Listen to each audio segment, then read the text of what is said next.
This video was sponsored by Enhance, Elbilmek, ABRP Planner, Kempower and Bilkomponenter. Yo, what's up? I'm here with the Tesla Model 3 Highline from Markus Bil today, and I will show you now a new update. Okay, I'm a bit late, it was already out yesterday, but Sexy Stalk or Sexy app is now in new version with new features, and also they now have sale. You can get 20% off on all the products, and you can also use my link to get 10% off. So combined it will be first 20% applied and then 10%. I think that becomes 28% total discount. So go get it, but maybe if you're not convinced, watch the video and see if it's worth it. Let's check out the new features. But before we start, we had slight problems connecting to some of the stocks, and it turns out that in the beginning, when Enhance started shipping out the stocks, they didn't really test the batteries. And some of the batteries, they're actually low. So if you have the problem, just trying to change battery, and then they have new routine from now on from Enhance to test the batteries before they ship them out. But I'll show you that it's quite easy to take out the battery. It's done just like that.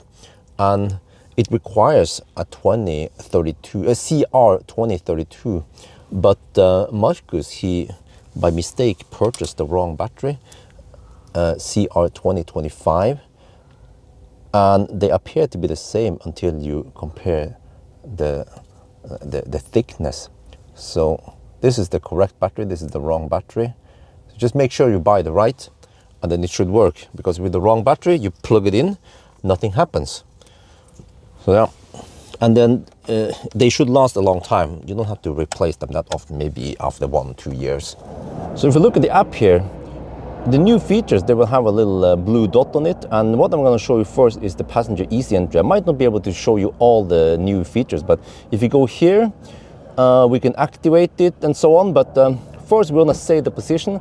So let's say, Markus, if you slide the seat slightly more forward. Okay, and then I just press, okay, that's enough, okay. I press save on the default, and then I go to the easy entry, then you can slide backward a little bit.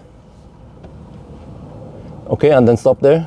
You can also do other options as other adjustment, but if you save it, well, now what I don't like here is that when you press save on the app, there is no confirmation or no animation or nothing that you have saved. So that is a small minus. Maybe Enhance should fix that. But now, if you unbuckle, okay, it doesn't happen. Oh, and I think, okay, and then if you buckle up, maybe then it will start the different, yeah, then it goes forward to the default setting that we saved there. And if you unbuckle now, it will automatically go to the easy entry. So it's not the easy entry that you normally know from here, it's a different easy entry. But there's also this feature here, disable if back seat is occupied. Because see, now we have buckle up behind Markus, but if you do the unbuckling and whatever. So I wanted to know, okay, you see, then it moves forward and then unbuckle. Wait, and then buckle again. You see, then it goes back. But does it trigger on this? No. It seems like it triggers on weight. When Henry sat in the seat, it did not trigger this. How much does he weigh, Markus, roughly? I don't know, maybe 30 kilos or something. Huh, interesting. 30 kilograms is not enough to trigger or to press the butt sensor enough, but it's not based on the buckle, it's based on the butt sensor.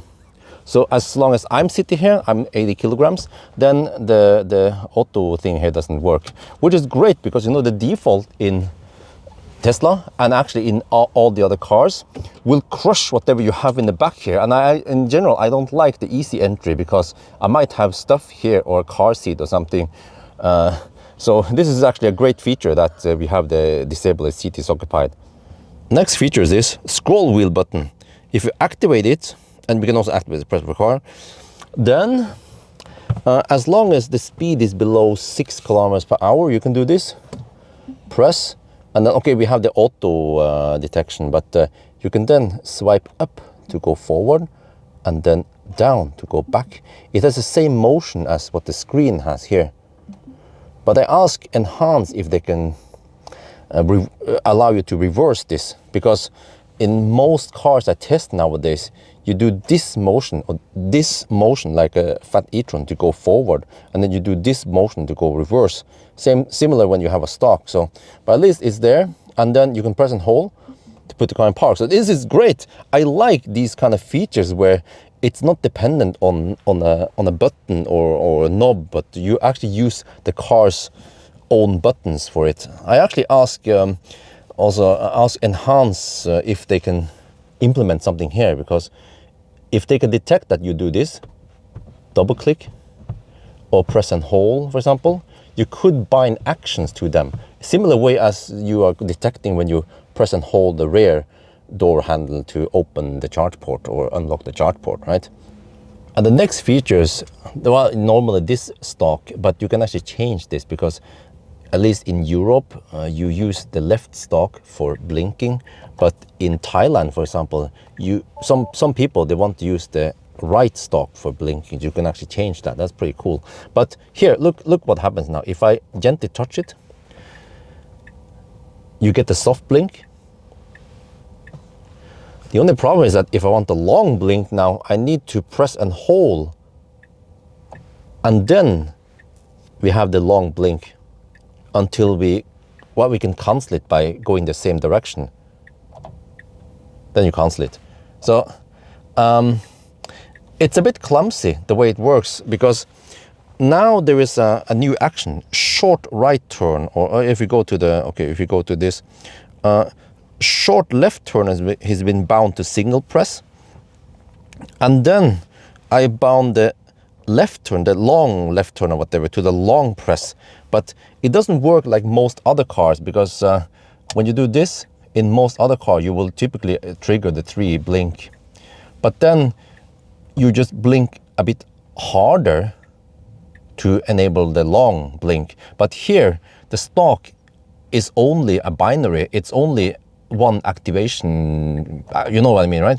So in order to activate, I forgot there's a double click.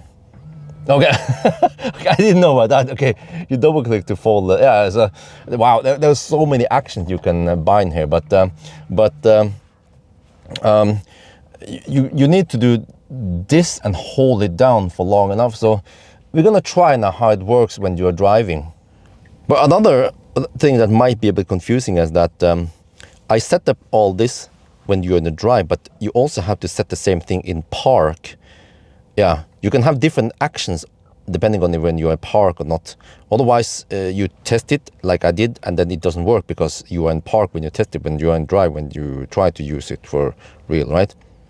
There's some other new features like kickdown that I don't bother showing you, but I can just show. Yeah, there's some new features about how long you want it to last until you go back to default. But I'm gonna show you this. This is pretty cool. Ambient light effect.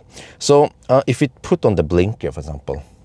No, wait. I need to go continuous blink. So press and hold.